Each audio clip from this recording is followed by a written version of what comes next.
विद्यार्थी मित्रांनो, आपण काल लास्ट लेक्चरला काय बघितलं? Statement and is truth value. कुणालाही या क्वेश्चनमध्ये डाऊट नसेल, तुम्ही त्याच्या एक्झाम्पलचा अभ्यास केलेला आहे. आता याच्यामध्ये एक ॲडिशनल आर्टिकल आहे ज्याचं नाव आहे ओपन सेंटेन्स. आता परत हे सेंटेन्स आहे, काल किती परत हे सेंटेन्स आहे, पण असर्टिव्ह सेंटेन्स आणि ओपन सेंटेन्समधला मेन फरक काय आहे? तर assertive sentence is a not a statement, assertive sentence is a statement and open sentence is not a statement. असे का? तर ओपन सेंटेन्स मीन्स काय? The sentence in which contain statement under some condition or it is incomplete sentence. That means the sentence start the pronoun he, she, it, such that means he is cricket player. आता ह्याचा answer आपण true false सांगू शकतो का? But he is cricket player, आपल्याला हे कसं, हे काय वाटतं?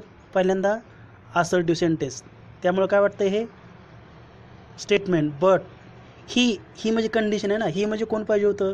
Sachin Tendulkar is cricket player. मग हे काय झालं असतं? स्टेटमेंट. बट ही कंडिशन आहे, हिच्याऐवजी काय पाहिजे होतं? सचिन तेंडुलकर. त्यामुळे ह्याला काय म्हणायचं आहे? Open sentence. He is cricket player, तो कोण आहे माहीत नाही आपल्याला, त्यामुळं हे कुठं जातं? ओपन सेंटेन्सला. तसंच सी इज सिंगर. आता सी इज सिंगर, ती सिंगर आहे, ती म्हणजे कोण माहीत नाही आपल्याला, आपण त्याचं ट्रू किंवा फॉल्स आन्सर देऊ शकत नाही आहे. बट असं असेल तर लता मंगेशकर इज सिंगर, मग हे काय झालं असतं? स्टेटमेंट. बट इथं सीची कंडिशन आली प्रोनाऊनची. किंवा it is a red colour, ते लाल रंगाचे आहे, ते म्हणजे काय? तिथं काय पाहिजे होतं? Blood is red in colour. किंवा ही इज हॉनेस्ट, ही म्हणजे कोण माहीत नाही आहे, किंवा महात्मा गांधी इज हॉनेस्ट. असं जर आली कंडिशन तर हे सर्व वाक्य कुठं जातात? ओपन सेंटेन्सला. आणि open sentence is not statement. But ह्यात मेन कन्फ्यूज होण्यासारखं काय? असर्टिव्ह सेंटेन्स आणि ओपन सेंटेन्स सेम आहेत, but open sentence start pronoun he, is, she, it अशा प्रोनाऊननं सुरुवात होतात. आणि ह्याचा आन्सर आपण ट्रू किंवा फॉल्स देऊ शकत नाही आहे, म्हणून ही काय आहेत? ओपन सेंटेन्स आहेत. ह्यात आणखी एक ॲड होते मॅथमॅटिकल एक्झाम्पल, जसे की एक्झाम्पल x+2=5. आता इथं बघा, x+2=5 एवढंच इक्वेशन दिलं आहे, इथं इक्वल टू साईन आहे, LHS = RHS. आपले कंडिशन काय? Note all mathematical identities are statement. But हे इनकम्प्लीट आहे बघा. x बरोबर मस्ट बी काय पाहिजे? 3च पाहिजे, ही झाली कंडिशन. आणि कंडिशन आली की काय झालं? Open sentence. त्यामुळे x+3=5, x+2=7 अशी सर्व सेंटेन्स काय असतात? Open sentence. बट x+2=5 आणि जर पुढे किंमत दिली x=3 तर हे काय होतं आहे? स्टेटमेंट होतं आहे. बट x+2=5 एवढंच असेल तर हे इनकम्प्लीट आहे, म्हणून ह्या टाईपची सर्व एक्झाम्पल काय होतात? Open sentence. तर आता ओपन सेंटेन्स क्लिअर झाला असेल. क्वेश्चन फर्स्टमध्ये ह्याच्यावर 4 ते 5 एक्झाम्पल आहेत ज्याचा तुम्ही अभ्यास केला आहे, त्यामुळे ओपन सेंटेन्स क्लिअर झालं. तर नेक्स्ट आर्टिकल बघू आपण, compound statement.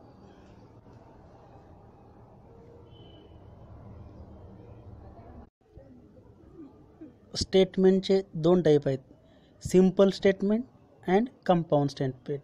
The simple statement means the statement in which contain only one statement is called a simple statement. It is denoted by small letters P, Q, R, S, T. आता याच्यामध्ये बघा, आपली वरची जी सगळी example आहेत question फर्स्टमधली, आणि त्या सर्व एक्झाम्पलचं जे आन्सर आहे इट इज अ स्टेटमेंट, ती सर्व एक्झाम्पल कसले आहेत? सिम्पल स्टेटमेंटचे एक्झाम्पल आहेत. उदाहरणार्थ 2 इज इवन नंबर, तर 2 इज इवन नंबर हे ओनली वन स्टेटमेंट आहे ना. आणि for example mango is fruit, 3 is odd number. ही तिन्ही एक्झाम्पल आपण एखाद्या सिंगल लेटरनं दाखवू शकतो. P as 2 is even number, Q mango is fruit, small r as 3 is odd number. तर हे झाले सर्व सिम्पल स्टेटमेंटची एक्झाम्पल. आता आपण बघू compound statement. Compound statement means the statement in which contain more than 2 statements, or the statement in which contain like word and, or, if then, if and only if are statement called a compound statement. किंवा third definition, the statement in which contain 2 or more than 2 simple statement are called a compound statement. That means, for example, 2 is even number and 3 is odd number. याच्यामध्ये काय आलं, and आलं आहे ना, मुळे कशाचं example आहे, कंपाऊंड स्टेटमेंटचं. Second example, 2 is even number और 3 is odd number. Example third, if 2 is even number then 4 is perfect square of 2. Example 4, today is cloudy if and only if rain start. तर बघा ह्या 4 एक्झाम्पलमध्ये and, or, if, then, if and only if असे word आलेत. त्यामुळे हे शब्द काय करतात, 2 वाक्ये एकमेकांना कनेक्ट करतात. म्हणून हे 2 वाक्य एकमेकांना कनेक्ट करून काय झाली, कंपाऊंड स्टेटमेंट. आणि ह्याच्यामध्येच हे वाक्य कनेक्ट करतात, मग ह्यांनाच काय म्हणायचे, लॉजिकल कनेक्टिव्ह. आणि आपला हा चॅप्टर ह्या 4 वर्डवर डिपेंड आहे. ते 4 वर्ड कोणते, and, or, if, then, if and only if. आणि एक सिंगल कनेक्टिव्ह आहे ज्याचं नाव आहे नॉट. ह्या 5 शब्दाला काय म्हणायचं, logical connective. Logical connective means काय, the words and, or, if, then, if and only if and not are called logical connective. त्यांचं रिप्रेझेंट कसं करायचं ते दाखवायचे कसं हे बघूया आपण.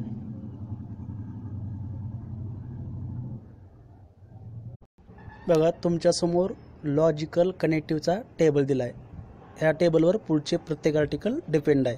ह्या 3 कॉलम केलेत बघा. पहिला कॉलम काय, कनेक्टिव्ह. तर त्याच्यामध्ये ते 5 शब्द आहेत, and, or, not, if, then, if and only if. Second column आहे तो सिम्बॉल. अँडचं सिम्बॉल दाखवतो आहे तो उलटं व्ही आहे बघा. ऑरचं सिम्बॉल व्ही टाईप, नॉटचं निगेशन, इफ देनचं single arrow, if and only इफचं डबल ॲरो. आणि कॉलम नंबर थर्ड काय, name of the compound statement. म्हणजे ह्याचा अर्थ काय होते, अँड कुठल्या वाक्यात आले त्या वाक्याला आपण काय म्हणणार आहेत, कंजक्शन कंपाऊंड स्टेटमेंट. जर एखाद्या वाक्यामध्ये ऑर आला असेल तर ऑरला काय म्हणणार आपण, त्या वाक्याला डिसजंक्शन कंपाऊंड स्टेटमेंट. जर एका वाक्यात नॉट आलं त्याला काय म्हणणार, निगेशन स्टेटमेंट. इथे निगेशन कंपाऊंड होऊ शकत नाही आहे कारण सिंगल कनेक्टिव्ह आहे. नंबर 4 बघा, इफ देन सिंगल ॲरो आहे. इफ देनच्या ऐवजी आपण काय यूज करणार आहे, सिंगल ॲरो. त्याला काय म्हणणार आहे, conditional or implication compound statement. त्याला 2 नाव आहेत, कंडिशनल किंवा इम्प्लिकेशन. आणि 5 बघा, इफ अँड ओनली इफ किंवा IFF हे डबल ॲरो दाखवतात, biconditional or double implication. तर हा टेबल नीट बघा, 3 कॉलम आहेत, connective, symbol, name of the compound statement. आपल्याला पुढचा क्वेश्चन याच्यावर डिपेंड आहे की तुम्हाला काही कंपाऊंड स्टेटमेंट दिलेत त्याचं काय राईट करायचं आहे, सिम्बॉलिकली. जसं आपण सिम्पल स्टेटमेंटला काय म्हणतो, PQR, तसं मध्ये जर त्याच्या साईन काय आला असेल अँड ऑर तर हे सिम्बॉल यूज करायचे आहेत. आणि त्याचा काय राईट करायचं, आपल्याला काय राईट करायचं आहे, सिम्बॉलिक फॉर्म राईट करायचे आहेत ह्या टेबलहून. त्यामुळे हा टेबल नीट बघा. तुम्ही याला रीड कसं करता हे महत्त्वाचं नाही. अँड रीड करा किंवा कंजक्शन, ऑर रीड करा किंवा डिसजंक्शन, नॉट रीड करा किंवा निगेशन, इफ देन रीड करा किंवा conditional, if and only if read करा किंवा बाय कंडिशनल. बट त्याचे सिम्बॉल बघा, त्या सिम्बॉलवर आपल्याला क्वेश्चन डिपेंड आहेत. बघा इथं एक्झाम्पल फर्स्ट बघा. Question first, express the following compound statements symbolically without examining the truth value. 2 is even number and 25 is perfect square. Example first आहे बघा. आपल्याला ह्याचं काय राईट करायचं, सिम्बॉलिक फॉर्म मध्ये कुठलं वर्ड आलाय, अँड आलाय, अँड दोन सिम्पल स्टेटमेंट कनेक्ट केलेत आपण. Let P 2 is an even number. 2 is even number आपण काय म्हणू, P. Second, Q as 25 is perfect square. सोल्युशनमध्ये बघा एक्झाम्पल फर्स्टच्या. तर द सिम्बॉलिक फॉर्म काय आला, 2 is even नंबरला काय म्हटलं आपण, पी, आणि मध्ये सिम्बॉल कसे झालं, अँड, आपण त्याला काय म्हणतो, कंजक्शन. आणि 25 इज अ परफेक्ट स्क्वेअर, तिथे काय आलं, Q. The symbolic form is P and Q, यालाच काय म्हणायचं, सिम्बॉलिक फॉर्म. आता एक्झाम्पल सेकंड बघा. अ school is open or their is a holiday. दोन वाक्य आलेत, मध्ये शब्द कुठला आलाय, ऑर. तुम्ही पहिल्या वाक्याला काय म्हणणार, let P the school is open, Q second वाक्य देअर इज अ हॉलिडे. ह्या दोन्हीच्यामध्ये काय आले, ऑर. ऑर म्हणजे काय, disjunction. The symbolic form is काय झालं, पी डिसजंक्शन क्यू. इथं रीड पी और क्यू करा किंवा पी डिसजंक्शन क्यू. आपली ओरल एक्झाम नाही आहे, रिटर्न एक्झाम आहे, त्यामुळे इथं symbol P or Q symbol लिहायचं आहे फक्त. एक्झाम्पल थर्ड बघा. Delhi is in India but Dhaka is not in Sri Lanka. इथं पण दोन वाक्य आले, मध्ये बट आलं आहे. आता हे but as equal to and, जर बट आले असेल तर ते कशासारखं सपोज करायचं आहे, अँडसारखं. मग Delhi is in India and Dhaka is not in Sri Lanka. मग लेट पी काय म्हणणार मी, the Delhi is in India, आणि Q Dhaka is in Sri Lanka. आता इथं ढाका इज श्रीलंका काय झालं, क्यू झालं ना, बट तिथं नॉट आलं आहे. आता बघा नॉट जे निगेशन होतं आपलं सिम्बॉल, त्याचा इथे यूज करायचा आहे. Dhaka is in not Sri Lanka म्हटलं तर त्याला निगेशन पी लागते, म्हणजे त्याचा सिम्बॉलिक फॉर्म थोडा चेंज झाला आहे. The symbolic form is P and negation Q. किंवा मी रीड काय करू शकतो, P conjunction negation Q. Conjunction म्हणजे काय, अँड ना. हे झालं एक्झाम्पल थर्ड. एक्झाम्पल फोर बघा. 3 + 8 greater than equal to 12. If and only if 5 × 4 less than equal to 25. फर्स्टला मी काय म्हणतो, P 3 + 8 greater than equal to 12, Q second 5 × 4 less than equal to 25. मध्ये कुठला आला आहे word, if and only if. मग द सिम्बॉलिक फॉर्म इज काय येईल, पी डबल इम्प्लाइज क्यू किंवा पी बाय कंडिशनल क्यू. तुम्हाला ह्याच्यामध्ये काय ऑब्झर्व करायचं आहे, एक्झाम्पल फर्स्ट सेकंड थर्ड आणि फोर. ह्याच्यामध्ये काय करा, फक्त एक्झाम्पलचं ते नॉट आहे ना, नॉट ते निगेशन ते थोडं डिफरंट आहे.